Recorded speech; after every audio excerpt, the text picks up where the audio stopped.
everyone. Welcome to Conversations with Sekani, a podcast for people in their 20s who are trying to figure out life and not get lost along the way. Today's conversation is one a lot of people need, but not enough people talk about. We are diving into burnout, identity, pressure, and what it really means to live a life that actually feels like yours. I'm joined by Jody Brooks, a coach and workplace well-being consultant who helps individuals and organizations move from overwhelm and burnout to clarity, confidence, and authentic performance. His work is grounded not just in professional experience, but in lived experience. He's been through burnout, anxiety, and the struggle of feeling lost and rebuilt his life from the inside out. Jody, welcome to Conversations with Sekani. It's a pleasure to have you here. Well, thank you for having me. That's quite an introduction to live up to. So, but I hope I can anyway. You can definitely. All right. Heads up, we're gonna be diving a little bit into your 20s, right? Yeah. All right. Okay, so take us back to your 20s. What did life look like for you at that time, and what were you chasing? I think for me at that time, life was pretty painful. I suffered very badly with my mental health in my 20s, with suicidal thoughts and eventually having a complete breakdown.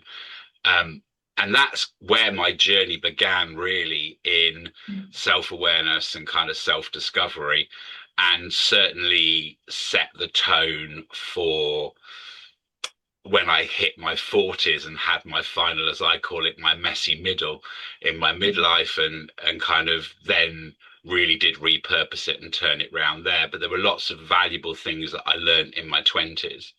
If I could go back and tell myself now, it would be to stop the people pleasing and those kind of things. And I think your 20s are very much so much about identity, and you're out on your own for the first time in the world, I think, and it's a scary place. We go through all of these kind of things. We have family and friendship groups, and a lot of that's followed us maybe even to university, but you kind of hit your 20s and all of a sudden you really are out in the world on your own.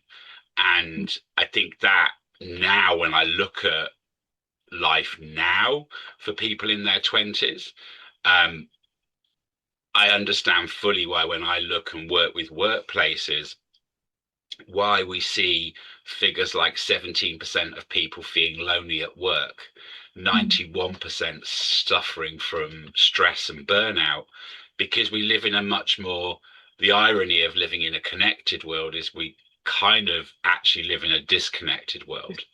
And so it's really isolating. And, kind of, I think that what's important is to really ensure, once you've been through all that molding process, is to really set the foundation of connecting to who you are. And if there was one piece of advice I'd give my 20-year-old self, it would be work out your values. And then from that, you have a foundation on which to move out in the world, to not people please, and to know when a room's not right for you, and to know that you get a choice whether you belong. We're very much driven in this whole concept that we have to fit in and we have to belong, and we're desperately trying to belong. And that's certainly what caused a lot of my mental health, poor mental health in my 20s, was desperately trying to fit in. And then what I didn't realize is that I hadn't spent enough time fitting in with me. I didn't know who me was, really. And I was clinging on to anything that I saw that I thought, oh, that's a bit of me, I'll do that. That's a bit of me, I'll do that. That life looks amazing, I'll do that, kind of thing. And you very quickly become overwhelmed and lost. And in that loss is really when you begin to struggle because there's no foundation and no anchor point. So really getting to the core of who you are and understanding that it's not a final decision. It's going to change. You are going to change. Your values are going to change. Your purpose is going to change. We're not supposed to have it all worked out at 20. Ooh, okay. I feel like I've learned I feel like I've learned so much already, honestly. And yes, and it's also very relatable because like what you said you went through in your 20s is what people are currently going through now. Talk about anxiety and most especially people pleasing, right? It's a pandemic, especially amongst we young adults. So I would like to know, how were you able, I know you've given us some tips, right? Which is self-love and try to read the room, but how were you able to come out of, people pleasing? How did you overcome it? Because it's difficult, right? It's difficult. I think it is coming out of people pleasing. So the first point of people pleasing is the most important person you have to please is yourself. Mm. And so understanding what pleases you really is important.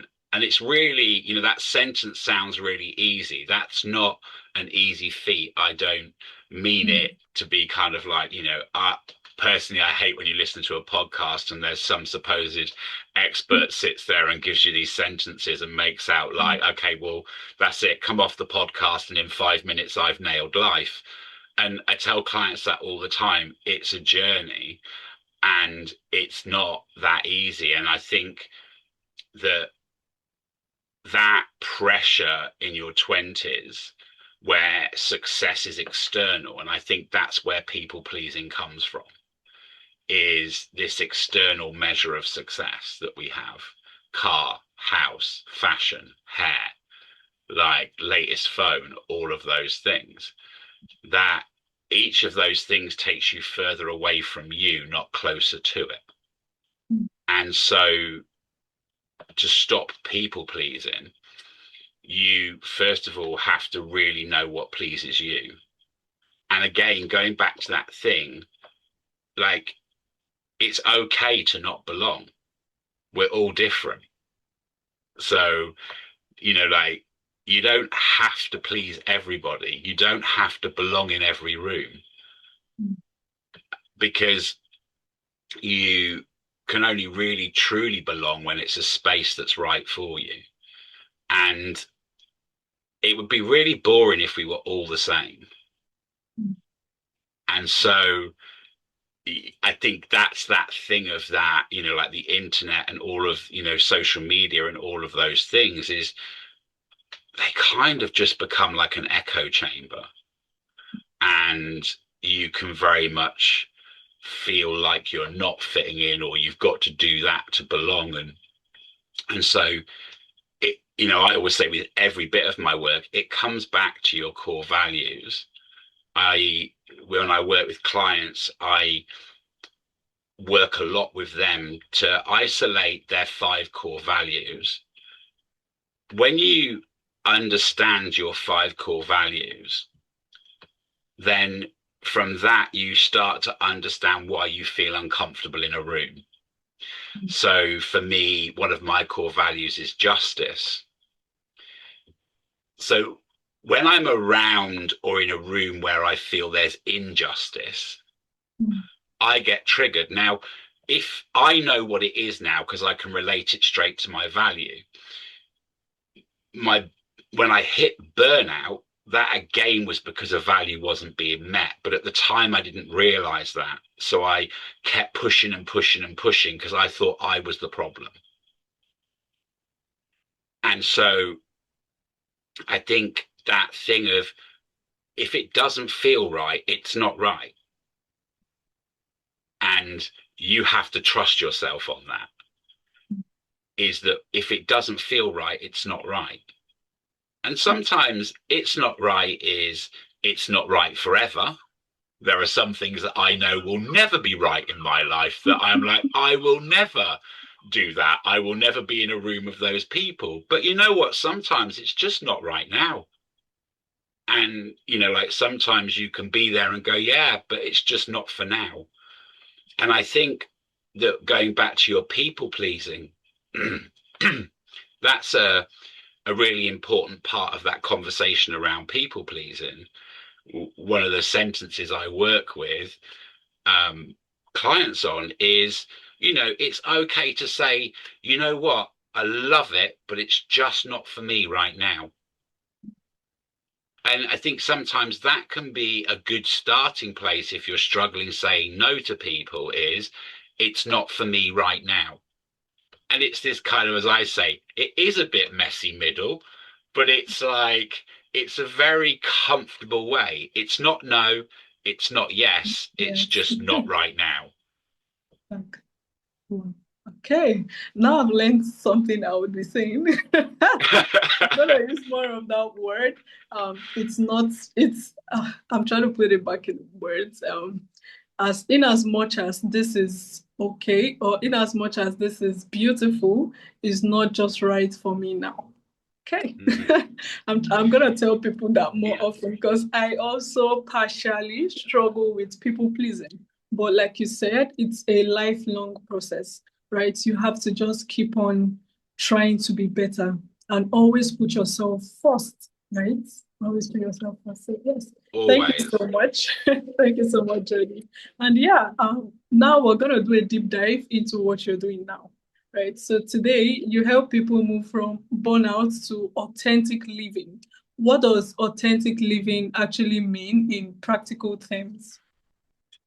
I think it's at that core of, things. I mean, authentic has become a bit of a buzzword, which annoys me a little bit. You see it kind of everywhere now, which, ultimately it's to make us believe it's real, going back to this whole fact that we live in a disconnected world and we're never sure whether that's AI or fake news or any of those things. So authenticity's become important. It's become the new whole thing. And when I relate it to clients, it, is kind of at the core of everything we've just talked about. It's knowing who you are and turning up as that person, and unapologetically as well, is, this is who I am. One of the phrases I use with clients is know your truth, own your truth, don't deviate from it. Because it's better to have showed up authentically and truthfully than it is to have shown up and not been truthful. And again, in people pleasing, that will start to filter out where you don't belong. It will start to filter out people that don't belong with you. It will start to filter out jobs that aren't for you. It will start to filter those things out. So the process that I work through is very much the process that I did. I reached burnout. I sat in the toilet cubicle in my office crying, not after a failed meeting, not after anything, but I was like, I just cannot do this anymore. And what I realized in amongst that mess was this beautiful opportunity, because messiness is where the heart of creativity is. That middle bit is where we get to do the really creative stuff. And in that mess are some of our best lessons, which is what I work through with clients right now. And so from that journey, I went through a whole process, which first of all started with awareness. And particularly in today's world, so the first part that I do with clients is around awareness. It's about stopping. It's about getting off that hamster wheel. It's about catching a breath. It's about just paying attention gently to what's really going on in our world. Again, we work in this hustle culture, this performance culture, where we're so focused on this distant point that we don't even know what it is half the time, that we're not paying attention to what's in the now. And all of our lessons for a better future are in the now, for sure. And so after awareness, we start to look at, okay, when we start being aware how I feel, why is that upsetting me? Rather than just being uncomfortable or dreading a meeting or doing your lunch hour at a time where certain people won't be in the canteen. I've been there, kind of not going to the coffee machine at a set time because that group of people are always at the coffee machine at that time. Choosing which day you go into the office because your tribe's there on a Tuesday and the people that are there on a Wednesday are not the people that you want to be around.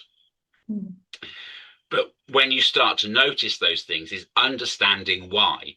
So why do I not want to? Not just accepting it, okay, but what is it about those people that make me not want to be there? And from understanding, we begin to understand our values because we start to see then what it is we value.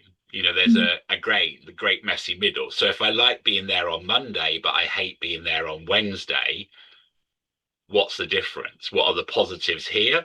What are the negatives there? And what lies in the middle for me? How can I set that middle course?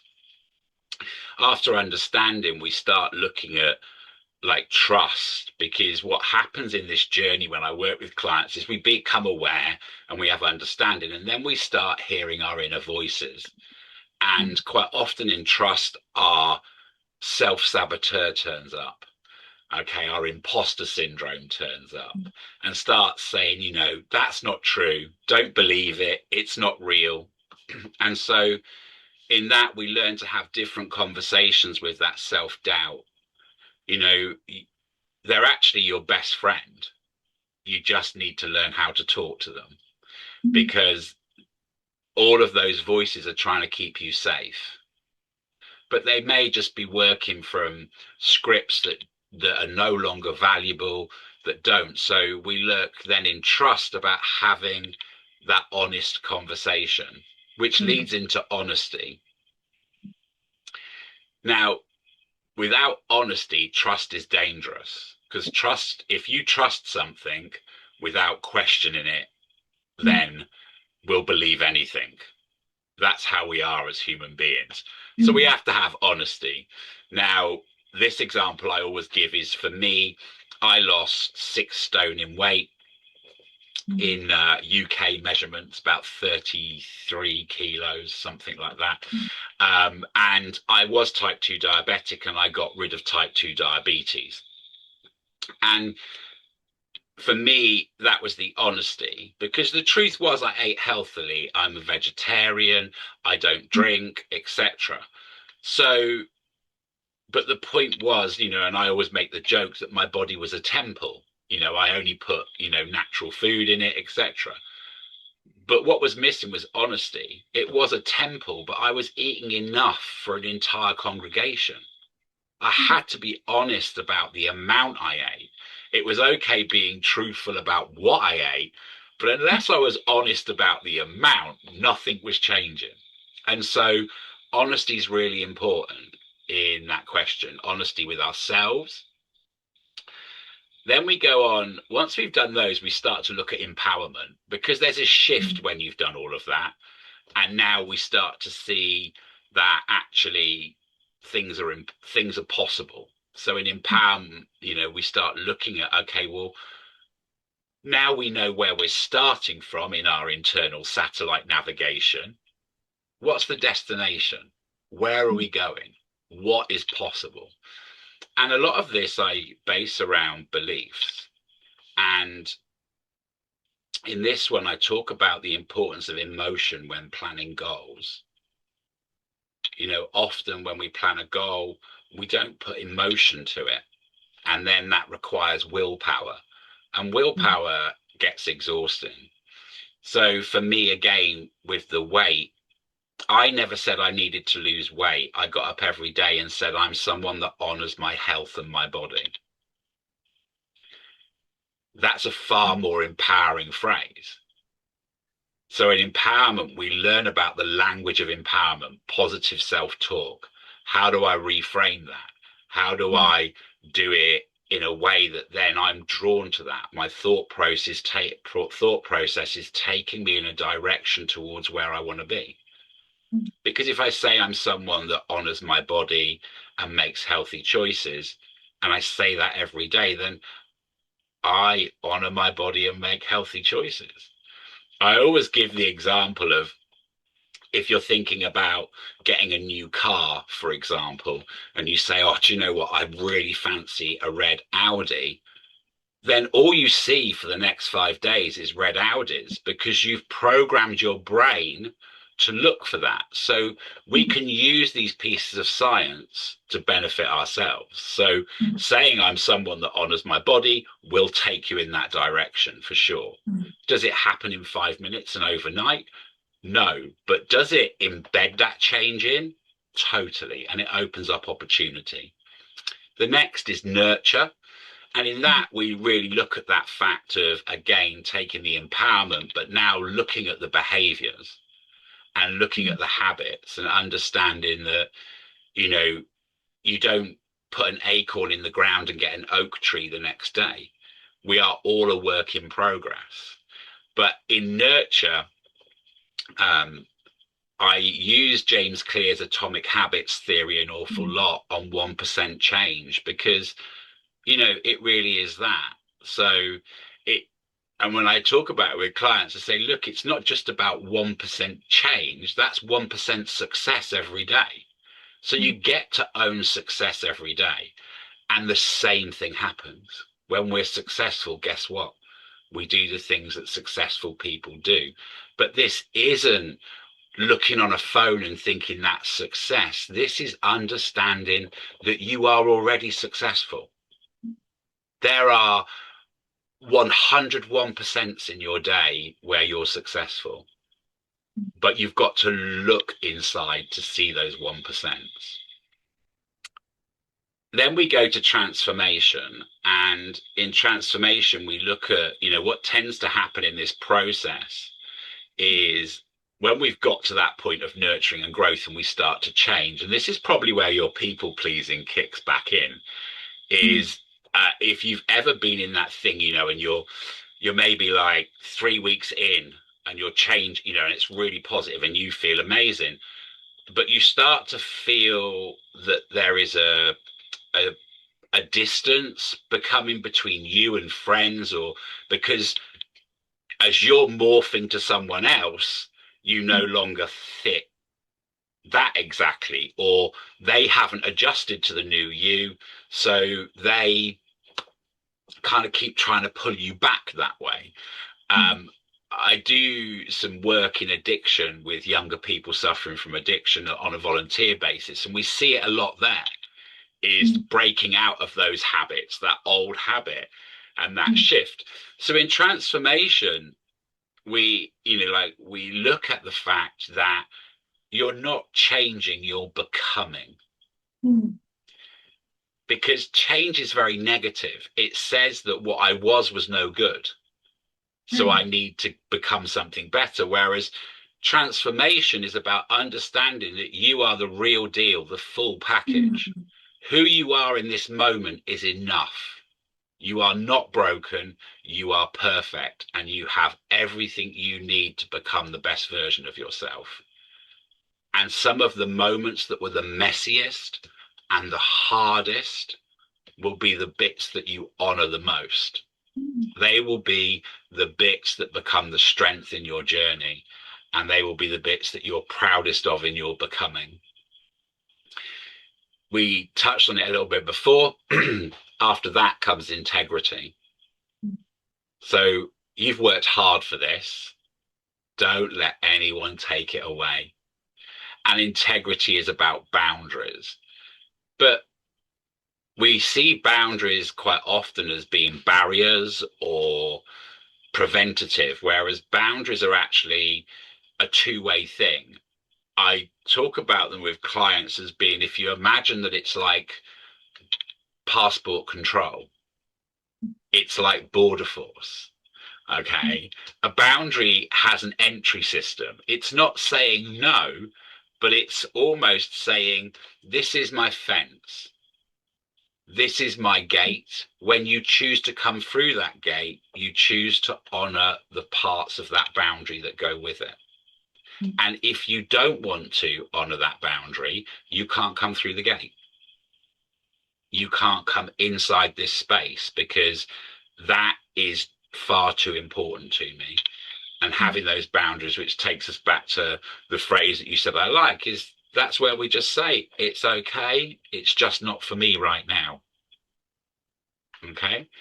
And then the final one is compassion. Now, this is self-compassion, which is hard. Okay. People, I actually say, I mean, you live in a world where sometimes you think it's not, but it's easy to be compassionate to others. I would like to think so.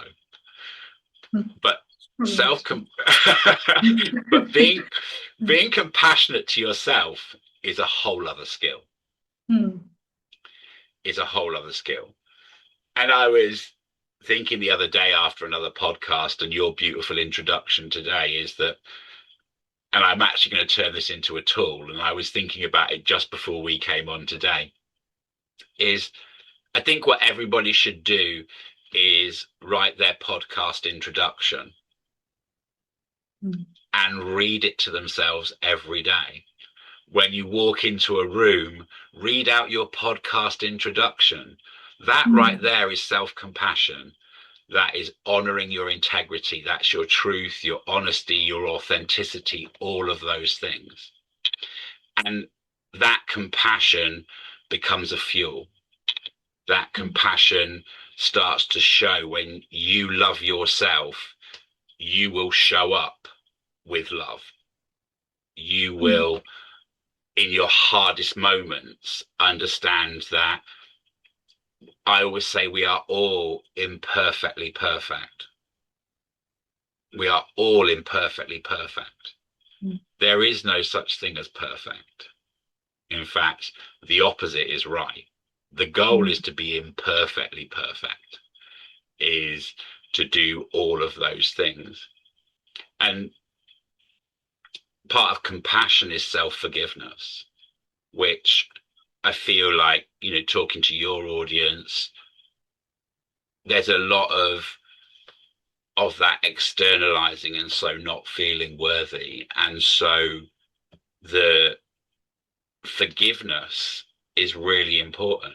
You know what? You're not going to get it right, if there is a right, every time.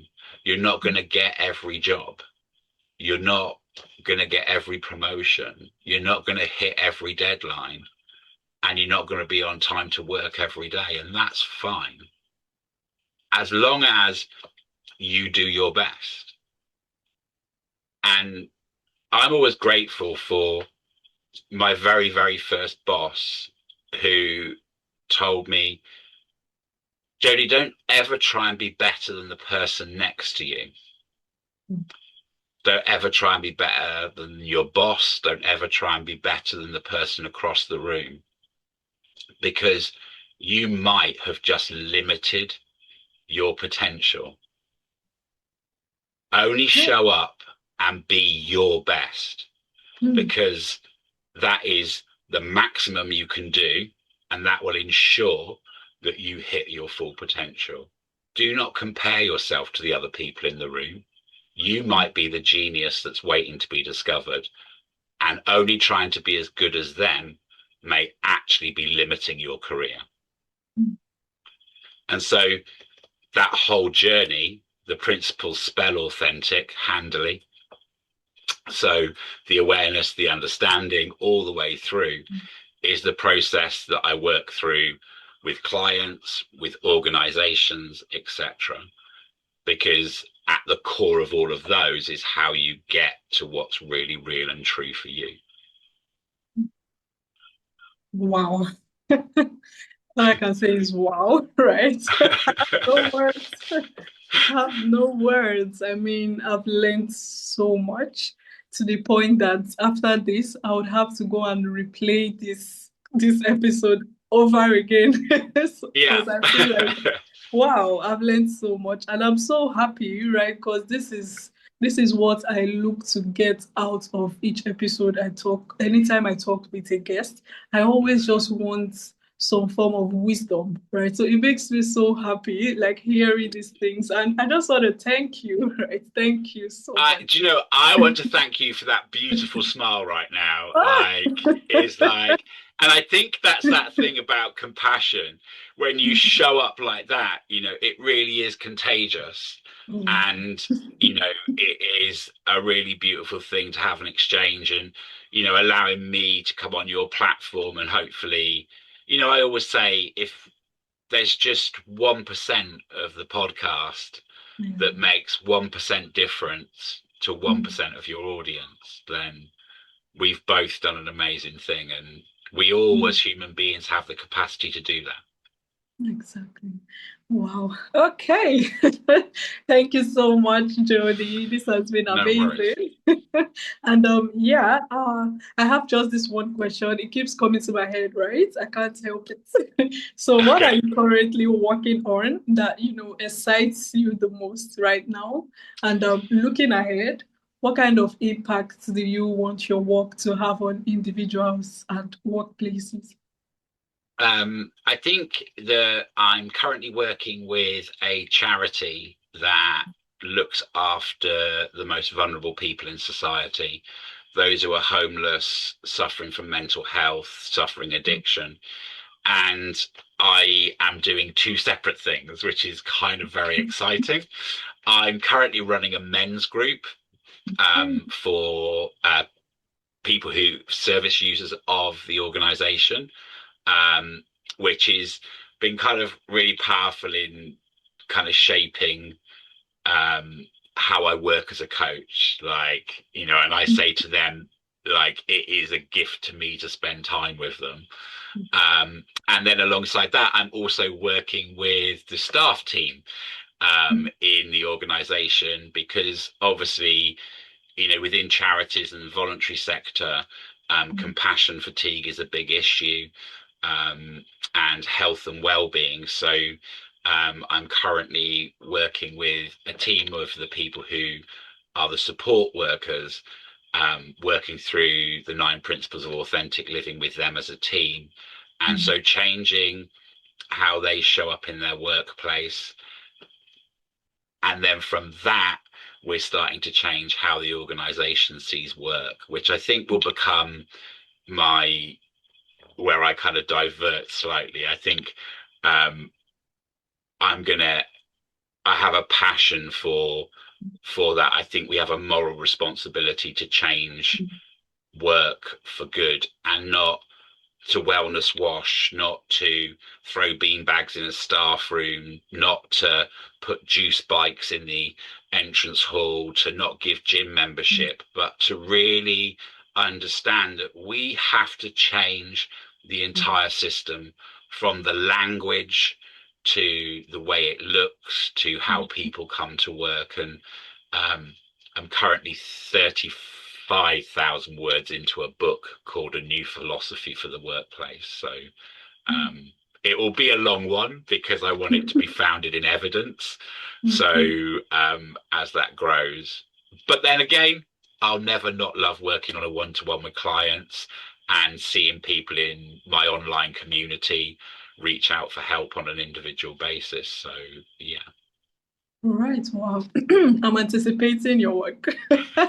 I'm anticipating it, and I wish you all the best. All the best. I Thank wish you. you all the best. All Yeah. right.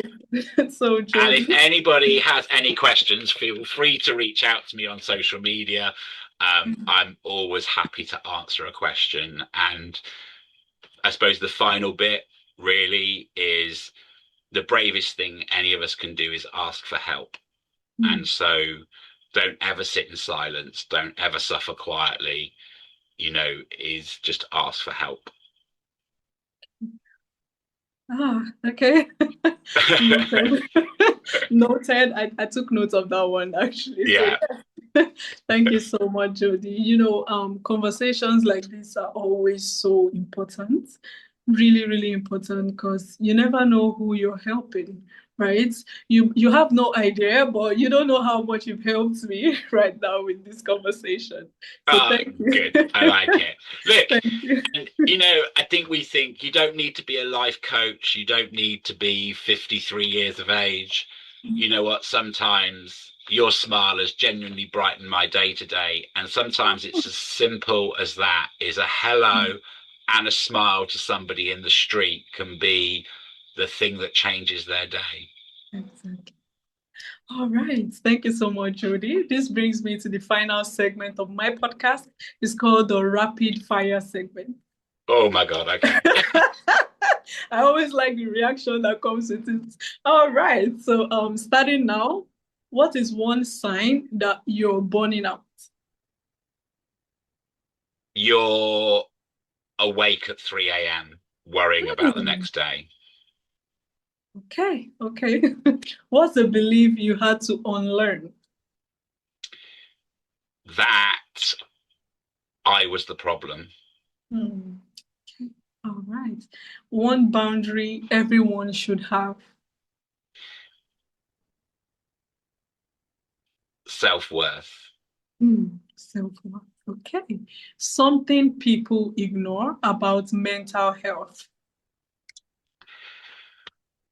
Um, the opposite of it. We refer to mental health and it's Mm, very, very broad. But what I want people to do is to start calling it mental wellness.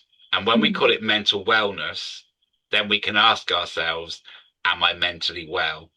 Having such a broad spectrum of mental health, at the moment we talk about it like that. So change mental health to mental wellness. mm, And if you can't say I'm mentally well, then you need to ask for help. Wow. Okay. And finally, what is one word that defines authentic living? I mean, I can't choose anything other than authenticity. Exactly. All right. You know what I'll call that one? Although it's not one word, right?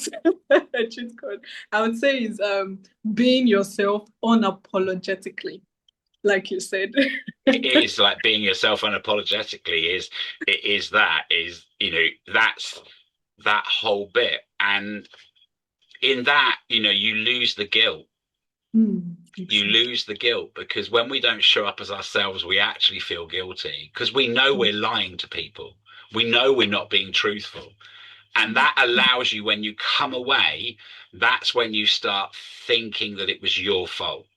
Mm, And it maybe wasn't, but because you didn't show up truthfully, it's ticking away there inside, mm, kind of going, oh, it was me. I should have done this. Maybe if I'd mm, said that, oh, did they think this kind of thing? And so when you show up unapologetically, it's literally that. You don't need to apologize. mm. Right. Wow. Yes. Okay, Jody. Thank you so much for this this powerful, very, very powerful conversation, honestly. And yeah, before I wrap up, where can listeners, get to know more about you and your work, even your book, right? So my book probably won't be out for another year or so. Mm, But you can follow me on my website. Everything's there. It's really, really easy, which is authentic coaching, all one word, .me. So it's authenticcoaching.me. There's also a free to join community there where you can message me directly within the community, and I post free tools there.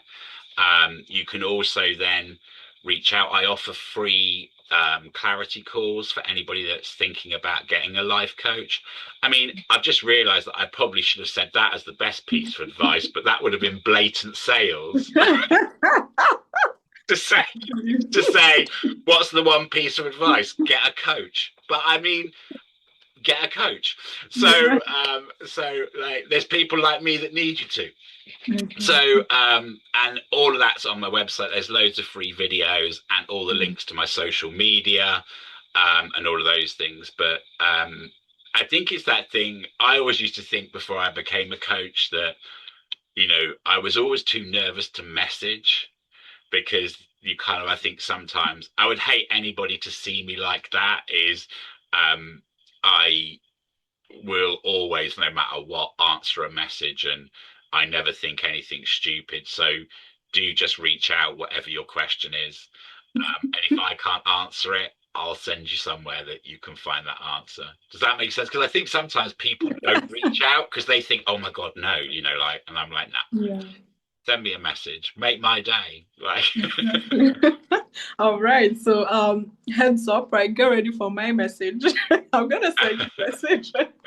All right. So yes, and also I would love to follow you on all socials, right? So I'm definitely gonna visit your website after this. Thank you so much, Jody. This was amazing. And to my listeners, thanks for tuning in to Conversations with Sekani. If this episode sparked something in you, just as it did in me, make sure to share to someone who you think might need this, and also subscribe so you don't miss out on new episodes. Thank you, Jody. I'm gonna reach out after this, honestly, and do have a wonderful day. I will do. Thank you, Sekani. It was an absolute pleasure and a joy. And even though the sun's going, you've brought a lot of sunshine to my life today. So thank you. Thank you. I could say the same actually. All right. Do have a wonderful day. Take care. Thanks a lot. Bye bye.